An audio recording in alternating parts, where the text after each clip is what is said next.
Gets his upgraded smite, which Douglas already has, importantly, but also will get towards that level 6. Douglas looking to steal. The mid prio is what you want to fight over to get access to this crab, but both teams kind of scared to walk up. Fiesta used to scatter the weak though. Seven's quite low on mana here. He needs to be careful on how much he expends, because Fiesta still has half a bar, and Seven's sitting on about 10th. Wei steps in.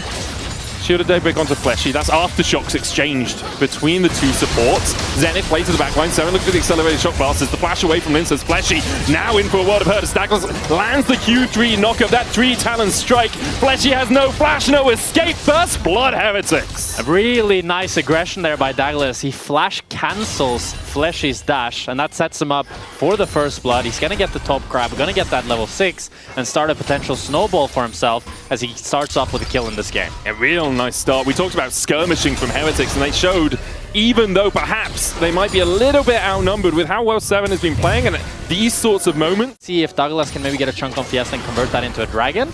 He misses. Yeah, Wind becomes lightning going wide there. Really spells the end of any play. Linces also has the Grand Starfall, so he can react pretty quickly to any threat that is coming out from Heretics. Because of that, we're unlikely to see a Drake taken too soon. Gold now basically even between the two teams. Still a lead for Douglas, as here's the Grand Starfall, and Hype has no flash.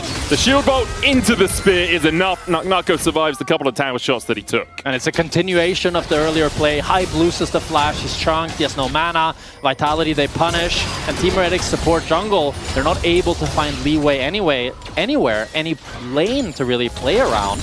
As Carsey is forced to base on top, but you're not getting plates, you're not getting gold anywhere else on the map. I'd be really interested in what Wei's been doing over the last few moments. He's now with control, but Linces wants to go for the topside crab, so then Team Heretics can get control back for themselves and chunk down Fleshy.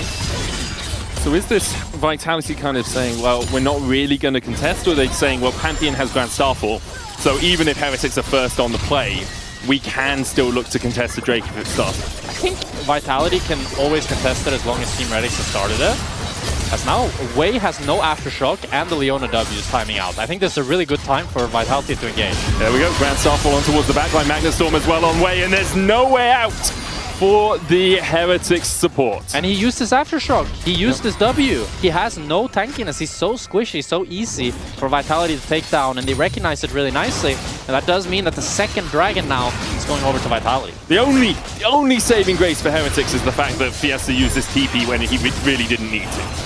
It was a cherry on the top of the cake, but the cake was already gâteau. It was no longer gâteau, you know? Gatgon? I guess that's a great joke. That's top tier humor. I don't know any of them. Well, a gâteau is another name for cake. Oh, and so if the French, cake was already gatgon, then yeah, gâteau anyway. It was awful, okay? I'm going to be honest, that was a 31-degree sort of joke right there. The heat getting to my head as Heretics try and get the Rift out as a recompense for the fact they lost their support and the dragon. They do manage to pick it up. Nako continued to put some damage down onto the bot lane tower. Seven caught in the walls of the Dark Procession. That is called Jack as he tries to trade back onto Nako. Does have the flash. The Maiden, well, it will die in the end. Lince is on his way across. Meanwhile, on the top side, Wei looks for the Solar Flare. Only lands the slow. Fiesta low mana, though, has to flash away from the Intofos. Team Heretics getting some pressure across the map here. Douglas is walking around as well. He wants to go onto Fiesta, chunks him down. They can look for a dive here. I think it's a full dive angle. Where are we in terms of TP as well? Nako does not have his. And Heretics have one to spare. They'll walk to Fiesta, flash Shield of Daybreak to get the CC. Tracing tanking it. Mega Inferno Bomb clips onto the edge of the Syndra, and that's enough. And now, I mean, Flesh is going to try and walk away, but no real escape for him. Heretics, 2 on the top side, a tower. They'll lose a couple of plates on mid tower, but they still have Tracing's TP, so he can TP in. This is really nice stuff from Heretics. They can go for more. Maybe Hype can even get this tier 2 here with the Satchel. Needs about 1 plate on the Satchel these days, and it looks like they are just going to back away, not count their chickens before they're hatched. Yeah, fair enough. I think he needed very little damage to be able to get the Satchel, but doesn't want to risk it, doesn't want to waste that time and potentially get TP'd behind or any sort of shenanigans that Vitality could look for. But a really good proactive play by Team Heretics there. They recognized that Vitality stuck around a little bit too long on the bot side, and with the chunk onto Fiesta, they could go for that dive. As now Wei is in the bot side, but Nako knows he's here, so it's just going to be fine. And I want to give credit to Heretics there, because it was all leaning Vitality. Yeah. It was all looking like Vitality, where you got the Drake, You got the kill on Way, everything is going their way. And then Heretics with a really smart play, overloading topside, knowing that Nuck doesn't have TP, and even if he does, Seven's trading on him in bot, and now Fiesta has no flash. All out goes Trace in, and all down goes Fiesta. Magnustorm going on to Seven as well. He flashes across the wall. Knuckles already dead. Kazi on the chase, flashes in, gets one, and now he's going to try and open up on Douglas when becomes Lightning as he dashes away. Mega Photobomb only going to clip onto Linces there as Way goes back. Protoplasm Harness healing him up. 3 Talon Strike. Kazi went too deep. They get him. Douglas falls, but now Hype's here to join the party, and Linces feels the pain. A Shield of Daybreak for the stun. A Satchel as well as Hype will chase Linces down, and Heretics clean it up. Never mind. The Southern Skies for Linces. Heretics clean it up in the end. Messier than it should have been, but they get there. Oh my god, it's an absolute fist fight as 5 members end up falling for Vitality. It looked so good for Vitality in the beginning. It looked so favored for them as it starts off with Naknako getting engaged on by Seren. Let's see this. It starts off with Way. Actually, Seren engages, and they're able to one-shot Naknako, and Seren flashes away, and Carsey flashes after him. But then I think Carsey gets a little bit too hype. He goes like way too high. He's like really melee range here, and he continues clicking forward. And I think if he's able to get a little bit more range, then he could kite this fight out and play it a little bit better for Vitality. But with that, then it's Linces left 1v2, and heroic effort here. I mean, the Sundered Skyprox, he nearly clutches it. I think if Hype doesn't flash, probably he kills him with this spear. It's the Aegis Assault into double Sundered Sky. I agree. I think he does just kill Hype if that spear connects. But in the end, Hype able to flash away. Now 2-1-2 on this Ziggston. The question is now, how do Vitality come back? Because I do think in the late game, they have the advantage. They scale really well in this game, Jack. Yeah. For sure, the Vitality win con is the late game team fights with the Sivir. Syndra as well can provide so much utility. The problem now, I don't think Vitality should fight this Drake, but they're fighting. Okay, let's see. It's Vitality. They love to fight. On the hunt goes Kazi, looking to chase in, using the spell shield on the one becomes Lightning. Way goes very deep. The Shield of Daybreak will get the stun onto Linces. He was able to walk away, and the Solar Flare doesn't find any connections, meaning Vitality are now 1-0 up. Scatter the Weak back onto Douglas and Hype as well. Will force them away. Jack, I'm afraid Vitality should have fought that Drake.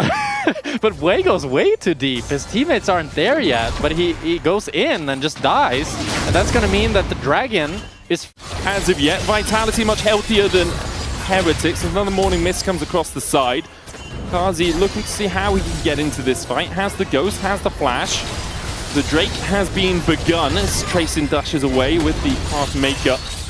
Now the question is, can Vitality get in here? The poke's still not really poking. The poke is not poking, Medic. Wind becomes Lightning across the wall. Scatter Weak is down as well as Douglas sticks on the Drake for now.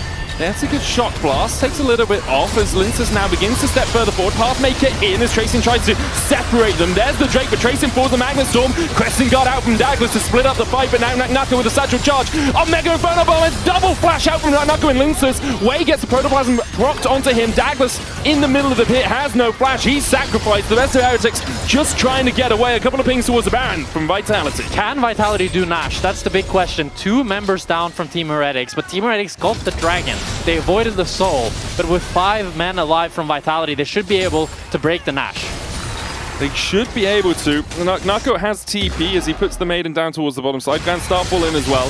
Hype TP to the mid lane tower as he has got his Rabadons complete. If he can get there, he can poke down a little bit, but it looks like Heretics have given up any idea of fighting this one. As Vitality will secure the Baron, those 3 Drakes they got earlier, really helping them out around that fight. They knew they didn't have to secure the Drake. It was much more about finding a fight on their terms. Yeah, let's watch this fight back here. As it starts off with the poke was not poking. I think none of the 6 bombs landed. There were a few shock blasts here and there, but it was not the start of the fight that Team Heretics was looking for. So Tracing recognizes this, sacrifices his life to make it so it's not a 50-50, but then a really good satchel from Hype made it so that the fight was actually playable, forcing 2 sums from Vitality, but Douglas already used the flash. He's stuck in the pit, so he ends up falling as well. And I will have to see how Vitality use this Nash. I think since they're up against the 6, it's frankly, it's going to be hard for them to get a whole much more than just tier 2s. I think a tier 2 bot, a tier 2 mid, that's the most they can realistically ask for and get a few thousand gold. But there's so much wave clear on the side of Team Heretics that they should be able to hold. Especially with the Rabadons already for Hype. He is 3 items strong. Lord Dominic's regards finished though for Kazi now, so he will begin to melt through Tracing and Wei. Nako has a huge wave in that bot side. And if he summons the Maiden as well, Team Heretics... Well, is that triple cannon? Double cannon. Okay. A few ghouls here. They could try to force the inhib here. Team Heretics are very slow to rotate towards this bot side. Mega Inferno Bomb is a possibility. Hype now moving across, but it's already down to 2 plates. Solar Flare, Mega Inferno Bomb, more for damage than on the wave, and doesn't really do too much. Yes, they're still pretty healthy. Pathmaker out from Tracing, 1 plate left on the tower. Meanwhile, a TP away from NuckNucko might actually make Heretics want to go for this play. Douglas looking for the long flank. Seren can look for a shot blast as well, but in the end, Vitality are able to walk away. On the hunt from Kazi, giving them that extra little bit of movement speed they needed at the start of it. Scatter the week on Seren. Fiesta with this 2,000 gold lead he's accumulated. Now really making Seren hurt. It feels like Vitality's poke actually stronger than Heretics now. Solo out-poking the Jace and the Ziggs in this one. As they're able to get the bot lane inhibitor, I think Hype overstayed a little bit on mid lane. He wasn't using the Ziggs wave clear to try to help out that bot side, as I don't think that Vitality can get the inhib as well, but with this they can now play 3 lanes, really separate Team Heretics out, because realistically it's only the Ziggs that can really they can get the inhibitor as well. Wow. Yeah. This is really nicely done from Vitality. Heretics, as you say, a little bit slow on the play overall, but they're just playing these 3 lanes. The TP away from NuckNucko means that Tracing has got his hands full trying to deal with this Yorick and with the Maiden. TP, will Vitality take this fight? It looks like they will. Fiesta staying around, the Drake already down to about half health, 5k on it. Fiesta still stepping forward. NuckNucko in the mid lane is going to take down the inhibitor tower. That will be the Drake to Heretics. And the poke poked. Team Heretics, they were able to poke them out, so there's no fight to be had. Although NuckNucko forcing the flash from Tracing, I think he can probably get the inhibitor. Yeah, last strikes with the Triforce. Very fast, gets through it very quickly. That will be the inhib. And because Vitality have opened up the break, still only sitting on those 2 items. Hype almost has his Void Stuff complete with the Blighting Jewel and the Blasting One. As you say, the next major objective has to be that Baron in 30 seconds, but you can see Vitality just trying to get 3 waves pushed in. Yeah. Make sure that Heretics cannot get out of their base, so they can just walk back and take this Baron at a leisurely pace. And Karsi picked up the Vamp Scepter, so he has some life steal for himself. And Douglas picked up that Boomerang, so he's losing some life for himself. Yeah. So Boomerang Blade comes out from Kazi. Again, Kazi kind of just walks straight into that bouncing bomb. Or NuckNucko can pressure to end the game. Kazi's running through mid. Kazi and NuckNucko are looking to pressure together to end the game as Douglas dashes away from Vitality, way on that front line. The Nexus is the target for Vitality. First Nexus tower already down to half HP. It's gonna fall. Kazi here, the TP's in from Heretics as they try and defend Grand Starfall as well. And so it looks like Wei, he's lost it. Lost his way in the jungle, no escape.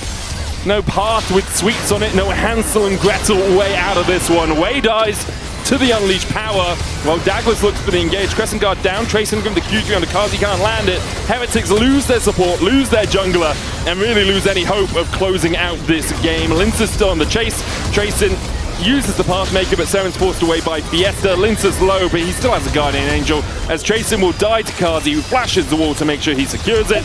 Fiesta dies to Seren and Hype, but I don't think that's really gonna matter. The Nexus Tower's the target for Vitality as they call Heretics bluff around the Baron and take down game 1. A great macro sequence from Vitality. They recognize we don't need the Baron Nashor, we can just threaten the end. And Team Heretics, they don't have a response. Vitality taking game 1 against Team Heretics. Not really anything Heretics could do when they put themselves into that position. There were some signs of life from them. That good play after the second Drake where they went top side, were able to get that fight around top tier 1. Yep. Finding a couple of picks, but then again, it just felt a little disjointed. They weren't always on the same page, and when the poke wasn't poking, they just couldn't pick up the win. We're going to go to a short break. We'll be right back with game 2 of the series after that.